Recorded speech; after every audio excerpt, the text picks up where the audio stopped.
UDF ഭാഗികമായിട്ടെങ്കിലും സ്ഥാനാർത്ഥി നിർണയം നടത്തിക്കൊണ്ടിരിക്കുകയാണ്. ചിലരൊക്കെ അവിടെ ഇരുന്ന് പറയുന്നുണ്ട്, ഇന്ന മണ്ഡലങ്ങളാണ് അനുയോജ്യം എന്നൊക്കെ പറയുന്നുണ്ട്. ഇപ്പോൾ കെ മുരളീധരൻ പറയുന്നുണ്ട്, വട്ടിയൂർക്കാവ് തനിക്ക് കുടുംബം പോലെയാണ്. ശരിയായിരുന്നു, അങ്ങനെ ആയിരുന്നു. അവിടെ നിന്നാണ് കോൺഗ്രസ് പിടിച്ചുകൊണ്ടുപോയത്. അങ്ങനെ കോൺഗ്രസ് തന്നെ ഇല്ലാതാക്കിയ മണ്ഡലമാണ്. അതുകൊണ്ട് ഇക്കുറി വളരെ സൂക്ഷിച്ചു മാത്രമാണ് മണ്ഡലത്തിൽ സ്ഥാനാർത്ഥി നിർണയം UDF നടത്തുന്നത്. കാരണം ഇത് കിട്ടാവുന്ന ഒരവസരമാണ് 2026. ഇത് കൈവിട്ടു പോയി കഴിഞ്ഞാൽ എന്നേക്കുമായി കോൺഗ്രസ് തീരും എന്നുള്ളത് ഉറപ്പാണ്. ഘടകകക്ഷികൾ അവരവരുടെ വഴികളും നോക്കിപ്പോകും. അതുകൊണ്ട് സ്ഥാനാർത്ഥി നിർണയം അതിസൂക്ഷ്മമായിട്ടാണ് നടത്തുന്നത്. ഹൈക്കമാൻഡിൻ്റെ തീരുമാനമാണ്.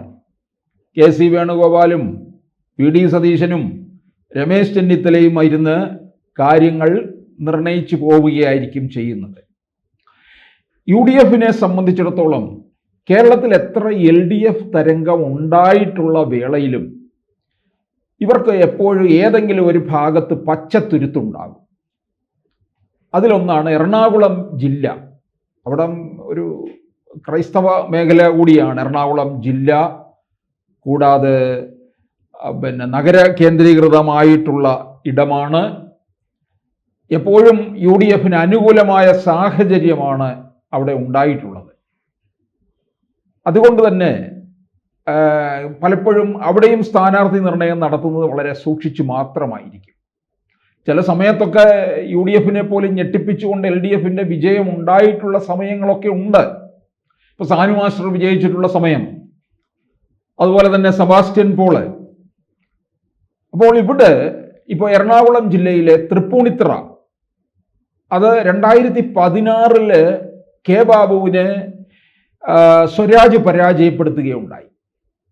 പിന്നീട് 2021 കെ ബാബു മധുര പ്രതികാരം തന്നെ വീട്ടി. 2016 ഇത് കെ ബാബുവിൻ്റെ കയ്യിൽ നിന്ന് പോകാൻ കാരണമെന്ന് പറയുന്നത് 2011-2016 കാലയളവിലെ ഉമ്മൻചാണ്ടി സർക്കാരിൻ്റെ കാലത്തുണ്ടായിട്ടുള്ള പലതരത്തിലുള്ള വിവാദങ്ങളിൽപ്പെട്ട് നട്ടം തിരിഞ്ഞു കോൺഗ്രസ് MLA-മാരും മന്ത്രിമാരും ഒക്കെ തന്നെ. അക്കൂട്ടത്തിൽ കടപുഴകി വീണതാണ് കെ ബാബുവും. പക്ഷെ കാര്യങ്ങളെല്ലാം പിന്നീട് കൃത്യമായി തിരിച്ചറിവ് വന്നപ്പോൾ കെ ബാബു മണ്ഡലം കേന്ദ്രീകരിച്ചുകൊണ്ട് തന്നെ നിന്ന് തിരികെ പിടിക്കുകയും ചെയ്തു. 2021 സ്വരാജിനെ തന്നെ തിരികെ പൂട്ടുകയും ചെയ്തു. വളരെ തുച്ഛമായ വോട്ടുകൾക്ക് മാത്രമാണ് വിജയിച്ചത്.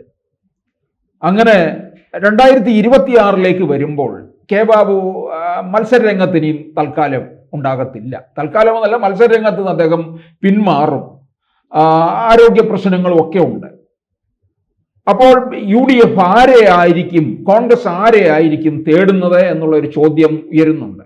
പലപ്പോഴും വെള്ളാപ്പള്ളി നടേശൻ പറയുന്ന ഒരു കാര്യമുണ്ട്, കോൺഗ്രസിനകത്ത് ഈഴവ പ്രാതിനിധ്യം കുറയുന്നു, വേണ്ടത്ര പരിഗണന തരുന്നില്ല, അത് മുഴുവൻ ലീഗിന് വേണ്ടിയിട്ടുള്ളതാണ് എന്നുള്ള തരത്തിൽ. അങ്ങനെ വരുന്നത് കൊണ്ട് അത് എത്രത്തോളം പരിഗണിക്കും എന്നുള്ളത് നമുക്കറിയത്തില്ല.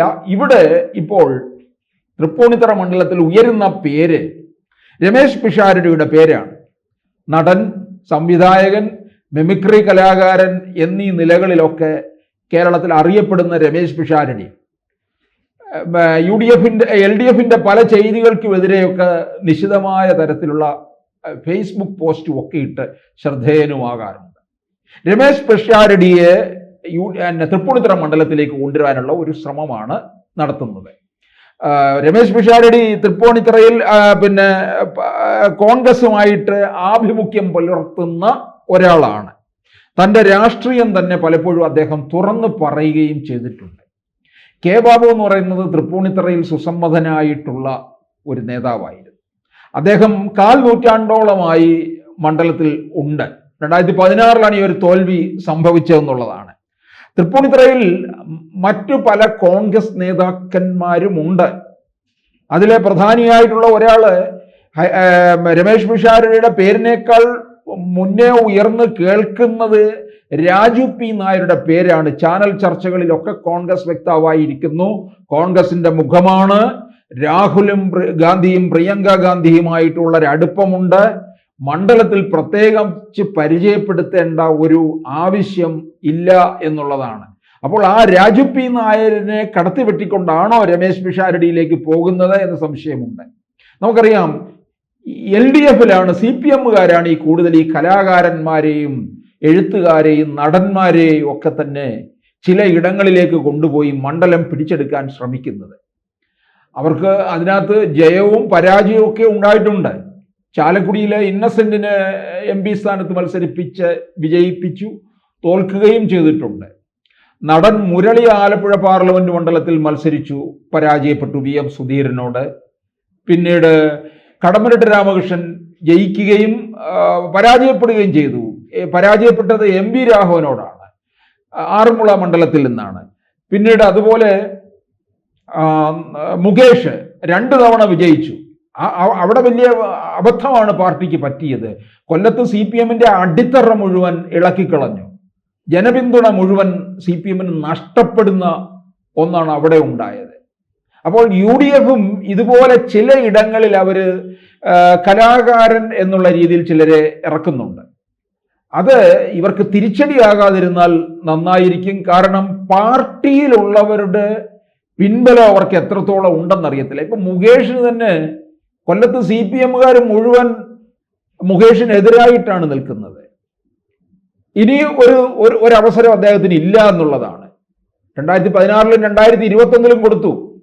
2021 ജയിച്ചത് കൊല്ലത്തെ വോട്ടർമാരങ്ങ് നെഞ്ചേറ്റിൽ ആളിക്കുന്നു എന്നുള്ളത് കൊണ്ടൊന്നുമല്ല. കോൺഗ്രസിനകത്തെ പടലപ്പിണക്കവും ഒക്കെ കാരണമാണ്, പാരവയ്പും കാരണം. പിന്നെ LDFന് മൊത്തത്തിലുണ്ടായ ഒരു തരംഗം, BJP കുറെ വോട്ട് പിടിക്കുകയും ചെയ്തു. അത് UDFന്റെ ഭാഗത്ത് അത് അവർക്ക് നഷ്ടമുണ്ടായി. അപ്പോൾ LDFന് വിജയിച്ചു കയറാനും ഇടയാക്കുകയും ചെയ്തു. 2000-ലധികം വോട്ടിന്റെ ഭൂരിപക്ഷം മാത്രമേ മുകേഷിന് ഉണ്ടായിരുന്നുള്ളൂ. അപ്പോൾ ഇത്തരത്തില് അവിടെ ഒരു കലാകാരൻ എന്നുള്ള രീതിയിൽ കമ്മ്യൂണിസ്റ്റ് കുടുംബമാണ് എന്നൊക്കെ പറയുന്നുണ്ട്. പക്ഷെ ആ ഗുണമൊന്നും തന്നെ മുകേഷ് കാണിച്ചിട്ടുമില്ല. അപ്പോൾ കലാകാരന്മാരെ കൊണ്ടുവന്ന് നിർത്തുമ്പോൾ ഉണ്ടാകുന്ന ജയവും പരാജയവും ഒക്കെ മുന്നണി മനസ്സിലാക്കുന്ന എന്തായാലും നന്നായിരിക്കും എന്നുള്ളതാണ്. 2016 സ്വരാജിനെ തോറ്റ ബാബു പിന്നീട് പറഞ്ഞത്, ഞാൻ ഇനിയും മത്സരിക്കും, ആ മത്സരത്തിലൂടെ ഞാൻ വിജയം ഉറപ്പാക്കിയിട്ട് ഞാൻ പിന്മാറുമെന്ന് പറഞ്ഞു. അത് അതുപോലെ അനുസരിച്ചിരിക്കുകയാണ് ഇപ്പോൾ ബാബു. അദ്ദേഹം ഇനിയും മത്സര രംഗത്തേക്കില്ല.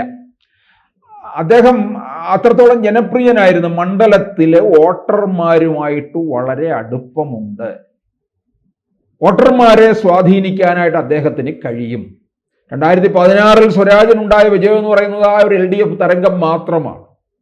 അപ്പോൾ ബാബു ഉണ്ടാക്കി വെച്ചിട്ടുള്ള ഒരു ജന അംഗീകാരം UDFന് അത് നിലനിർത്താൻ കഴിഞ്ഞാൽ നന്നായിരിക്കും.